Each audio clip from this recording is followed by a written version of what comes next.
រីករាយជាមួយចំហុយស្វិតហ្វ្រូតាទីរសជាតិផ្លែឈើក្នុងស្រុកទុនស្វិតឆ្ងាញ់គ្រប់ម៉ាត់បាទថ្ងៃនេះយើងចូលមកបកស្រាយរឿងក្មេងពូកែស្រឡាញ់ស្រីជិត100នាក់កុំឲ្យស៊ីពេលវេលាយូរយើងចូលមកស្ដាប់ទាំងអស់គ្នាកាលពីព្រេងនាយមានក្មេងនោះទៅដើរលេងនៅភ្នំពេញហើយក៏បានឃើញស្រីស្អាតសាច់សខ្ចីញ៉ាញ់ដល់ពេលហើយក្មេងនោះក៏បានសួរស្រីស្អាតថាអូនស្រឡាញ់បងទេដល់ពេលហើយស្រីស្អាតថាអូនអត់បានស្រឡាញ់បងឯងទេដោយសារអូនឯងសាច់ខ្មៅហើយធ្មេញនឹងកៅស៊ីដល់ពេលហើយក្មេងនោះក៏បានយំខូចចិត្តដោយសារស្រីស្អាតអត់បានស្រឡាញ់ដល់ពេលហើយក្មេងនោះពេលទៅដល់ផ្ទះវិញម៉ែហើយឪពុកក៏បានសួរក្មេងនោះថាកូនឯងយំរឿងអី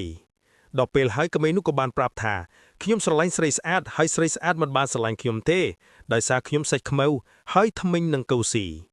ដល់ពេលហើយម៉ែក៏បានយករំពាត់យកមកវេក្មេងនោះហើយក្មេងនោះក៏បានស្រែកយំរត់ពេញផ្ទះរឿងសង្ខេបមានតែប៉ុណ្្នឹងទេហើយសូមចុច like ហើយចុច subscribe និងចុចរូបកណ្ដឹងដក3ទទួលបានវីដេអូថ្មីៗទៀត